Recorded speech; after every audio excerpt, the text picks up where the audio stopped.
Was sind die 7 wichtigen Teile, die 7 wichtigen Elemente, die man bei jedem Plan B bedenken muss? Diese werde ich dir genau in diesem Video einmal vorstellen.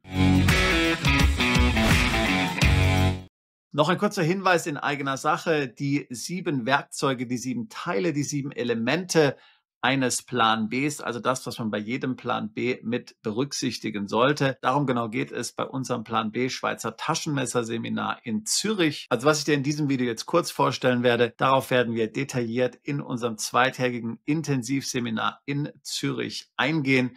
Wir werden dir viele praktische Beispiele vorstellen. Du kannst nach dem Seminar mit einem Fahrplan nach Hause zurückkehren, um dann deinen Plan B zu etablieren. Gerne mit unserer Hilfe oder gerne auch unabhängig. Für alle, die einen Plan B etablieren wollen, aber vielleicht noch nicht bereit sind, auszuwandern, für sie ist dieses Seminar genau gedacht.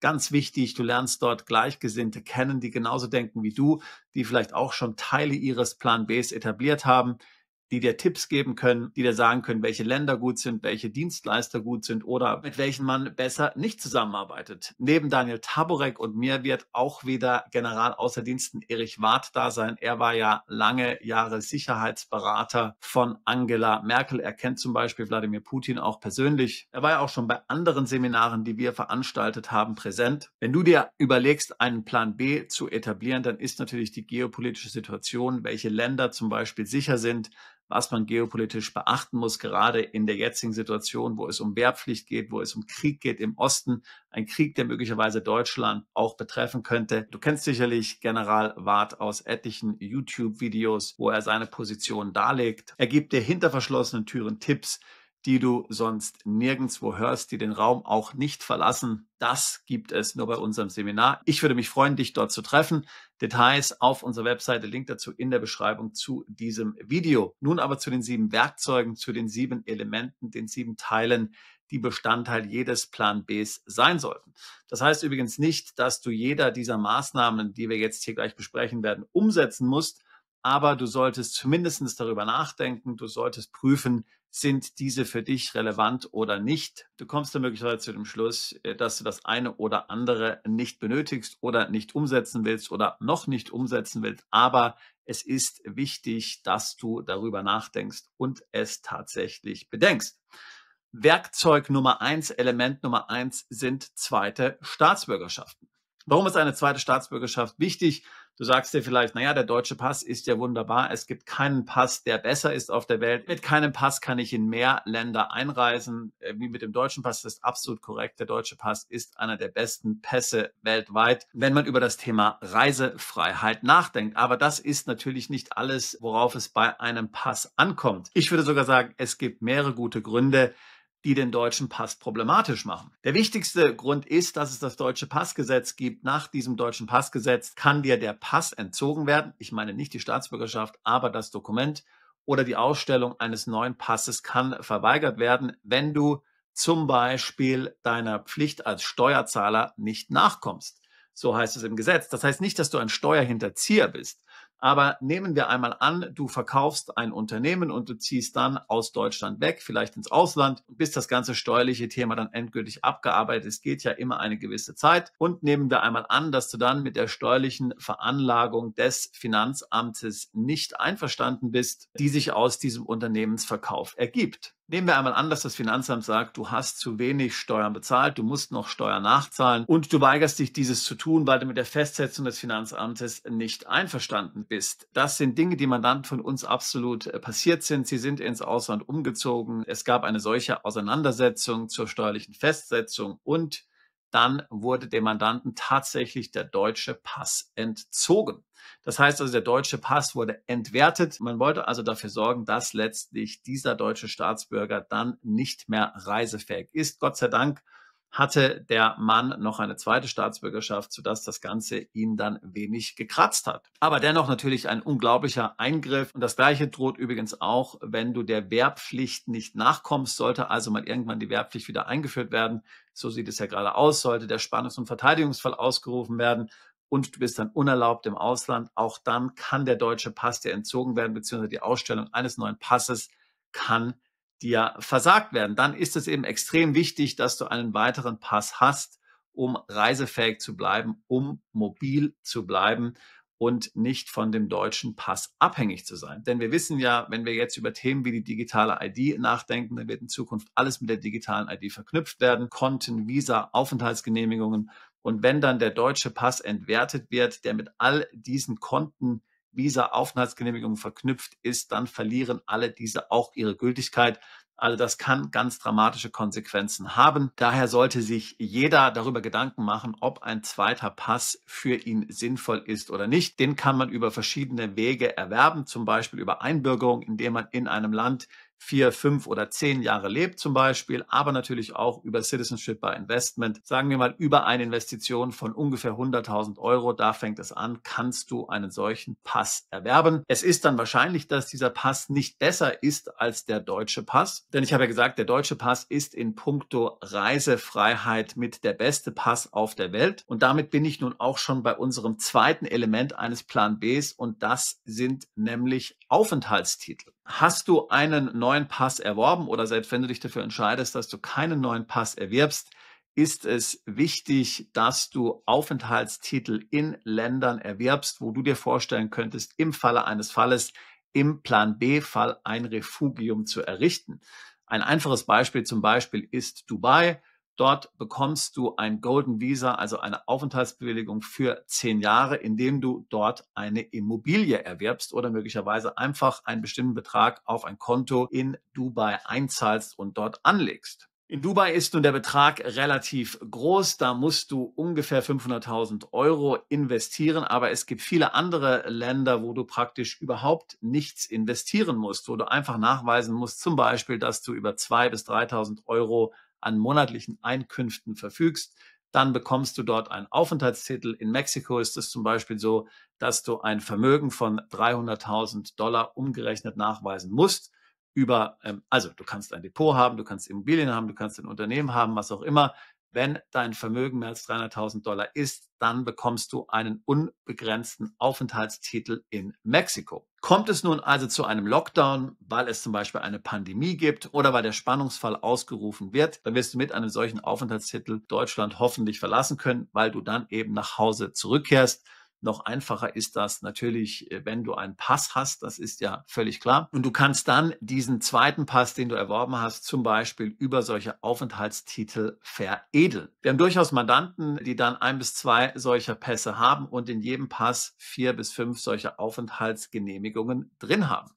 Wie gesagt, es ist relativ einfach, gerade in Ländern Asiens und auch Südamerikas diese zu erwerben. Du musst dort nicht investieren. Du hast nur die Kosten für die Beantragung des Visas, der Aufenthaltsgenehmigung und vielfach ist auch keine physische Präsenz in dem Land notwendig. Das heißt, du kannst einfach die in deinem Pass haben. Ich hatte ja auch schon ein Video dazu gemacht, sogenannte Schubladen-Aufenthaltsgenehmigungen, die du einfach für den Falle eines Falles hast in Ländern, die dir gefallen, Ländern, die du vielleicht auch schon kennst, wo du dich dann relativ schnell zurechtfinden kannst, wenn es zu einem Plan B kommen sollte. Die dritte Komponente eines jeden Plan Bs, das dritte Tool, sind Bankkonten außerhalb der EU. EU-Konten sollte man auf jeden Fall kritisch sehen. Also zum einen mal gibt es den Euro als Währungsrisiko. Dazu haben wir ja auch schon viele Videos gemacht.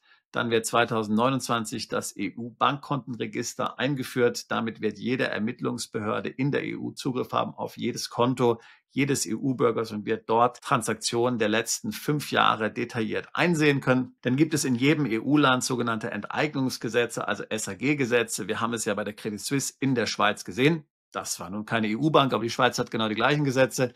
Wenn also eine Bank pleite geht, dann kommt es nicht mehr zum Bailout durch den Steuerzahler, sondern zum Bail-in durch die Anleger, durch die Investoren und möglicherweise auch durch die Sparer, die dann über 100.000 Euro auf dem Konto haben. Wie gesagt, diese Gesetze gibt es in jedem EU-Land. Ganz abgesehen von Risiken wie zum Beispiel im digitalen Euro, der Pflicht, irgendwann ein Konto mit einer digitalen ID zu verbinden und möglicherweise auch Dingen wie ein Vermögensregister, was ja irgendwann einmal eingeführt werden könnte, auch wenn es momentan noch nicht geplant ist. Wir eröffnen regelmäßig Konten für Mandanten in anderen Ländern, zum Beispiel in Singapur, zum Beispiel in Hongkong, zum Beispiel in Serbien, zum Beispiel in Georgien, zum Beispiel in UK, zum Beispiel in den USA, in der Schweiz, Liechtenstein. Letzte Woche zum Beispiel war ich jetzt bei unserem Seminar Auswandern nach Dubai in Dubai mit etlichen Mandanten und wir haben dort Konten bei Banken in Dubai eröffnet. Auch Non-Residents können dort zum Beispiel Konten eröffnen. Das kann man jetzt natürlich hier sehr schön kombinieren mit den ersten beiden Werkzeugen, die ich genannt habe. Ein Mandant hat zum Beispiel gerade in Dubai dann seinen Pass bekommen aus Vanuatu.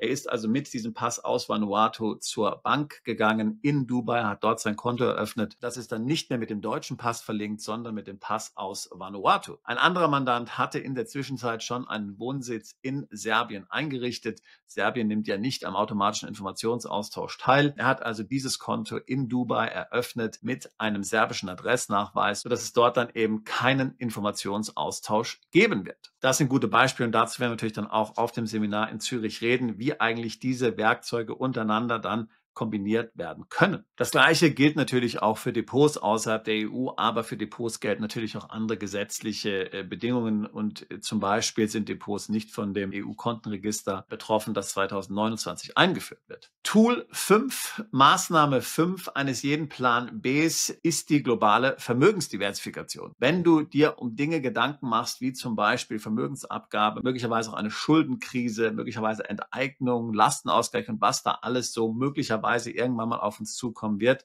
dann kannst du dem ja tatsächlich nur entkommen, wenn erstens du Deutschland verlässt, deine Heimat verlässt und zweitens natürlich auch dort kein Vermögen mehr hast. Bei extrem vielen Mandanten ist es so, dass es ein gigantisches Klumpenrisiko gibt, was auf Deutschland oder eben Österreich zum Beispiel konzentriert ist. Also sagen wir mal, du hast 25 Immobilien, dann sind diese 25 Immobilien alle in Deutschland. Das ist natürlich im Hinblick auf einen Plan B katastrophal und hier sollte man sich konkret überlegen, wie man das global diversifizieren kann. Ich sage nicht, dass es unbedingt schlecht ist, Immobilien in Deutschland zu haben. Es kann ja möglicherweise wirtschaftlich durchaus interessant für dich sein. Aber dann solltest du zumindest sagen, okay, ich brauche nicht 25 Immobilien in Deutschland, 5 reichen aus und den Rest des Vermögens investiere ich anderweitig weltweit. Zum Beispiel in Immobilien im Ausland, in Unternehmen im Ausland, in die Börse, in Krypto oder in irgendwelche andere Dinge, möglicherweise auch landwirtschaftliche Investments. Und hier kannst du wiederum das Ganze auch dann kombinieren mit einem Aufenthaltstitel. Wir veranstalten ja regelmäßig zum Beispiel Reisen nach Sansibar, diese wunderschöne Insel Tansanias. Dort kannst du für relativ wenig Geld, nämlich nur 100.000 Dollar, eine Immobilie erwerben, eine kleine Immobilie und dann natürlich für ein höheres Investment auch größere Immobilien. Dort bekommst du dann dafür einen Aufenthaltstitel und dort in Sansibar sind dann sämtliche Auslandseinkünfte zu Lebzeiten steuerfrei. Also auch hier wieder eine schöne Möglichkeit, das Ganze zu kombinieren. Maßnahme 6, Element 6 eines jeden Plan Bs, welche man bedenken sollte, ist, was ich Auswandern Light nenne. Und damit meine ich, den Wohnsitz möglicherweise temporär nach Österreich oder in die Schweiz zu verlagern. Selbst wenn du jetzt nicht wirklich auswandern willst, du willst nicht wirklich nach Dubai umziehen oder nach Südamerika, oder nach Asien, aber du möchtest dich aus Deutschland verabschieden, weil du dich letztlich davor lösen möchtest, aus steuerlichen Gründen, aus rechtlichen Gründen. Da kann die Schweiz und auch Österreich durchaus attraktiv sein. Österreich zum Beispiel hat ja ein Doppelsteuerungsabkommen mit den Vereinigten Arabischen Emiraten. Das heißt, du kannst also nach Österreich umziehen, gleichzeitig dann einen Wohnsitz in Dubai einrichten, bist dann in Österreich nicht mehr steuerpflichtig, wenn der Lebensmittelpunkt in Dubai ist, bist aber aus deutscher Sicht nach Österreich umgezogen. Daraus ergeben sich dann verschiedene Vorteile auch in Deutschland. Also, das sollte jeder bei seiner Planung berücksichtigen. Wir nennen es Auswandern Light, weil es ja besonders einfach ist, in diese Länder auszuwandern. Die gleiche Sprache, eine ähnliche Kultur. In den Ländern funktioniert alles. Sie sind wunderschön, die Menschen sind nett. Das ist also für die meisten Leute relativ einfach vorstellbar, wenn man es natürlich richtig plant und alle Konsequenzen inklusive der steuerlichen Konsequenzen überdenkt. Die 6. Maßnahme eines jeden Plan Bs, die man bedenken sollte, sind internationale Unternehmensstrukturen. Das können zum Beispiel sein Stiftungen, Holdinggesellschaften, aber auch zum Beispiel Unternehmensgründung im Ausland, weil man dort tatsächlich unternehmerisch aktiv werden will. Wir haben zum Beispiel Mandanten, die haben Restaurants in den USA eröffnet oder in solche investiert und betreiben die nun. Hier muss man sich gut zu beraten lassen, denn gerade wenn man noch in Deutschland wohnt, dann sind natürlich solche ausländischen Unternehmensstrukturen immer ein großes Risiko, auch wenn man das nicht richtig macht. Und schließlich zuletzt noch haben wir die grenzüberschreitende Nachlassplanung, das 7. Tool, die 7. Maßnahme eines jeden Plan Bs, die man bedenken sollte. Für viele Mandanten ist die Erbschaftssteuer, die Schenkungssteuer eigentlich die schlimmste aller Steuern, denn du hast ja das gesamte Vermögen schon einmal versteuert und jetzt gibst du es einfach an die nächste Generation weiter und dann entstehen wieder gigantische Steuern. Wie man sich davor schützen kann, das sollte man im Rahmen eines Plan B sich gut überlegen. Man könnte das Ganze zum Beispiel in eine Stiftung einbringen oder eben auch dafür sorgen, dass man selbst auswandert und auch die Erben bzw. die Beschenkten ins Ausland mit auswandern.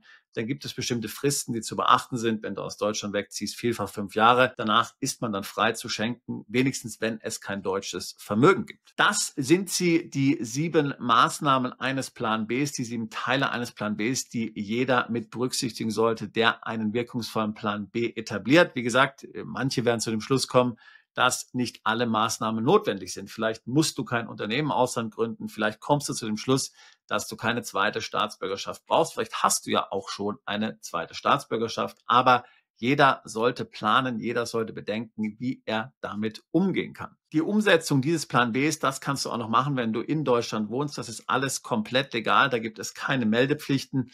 Jetzt von den Unternehmensstrukturen einmal abgesehen, wenn du im Ausland eine Firma gründest, musst du es dem Finanzamt melden. Aber jetzt zum Beispiel Konten im Ausland zu eröffnen, Edelmetalle im Ausland zu lagern, Immobilien im Ausland zu kaufen, das musst du alles dem Finanzamt nicht melden. Wenn du dann natürlich Einkünfte hast, die du in Deutschland versteuern musst, dann ist natürlich klar, dass du das melden musst. Aber es ist komplett legal, einen solchen Plan B schon jetzt umzusetzen, während du noch in Deutschland wohnst. Du musst also nicht auswandern.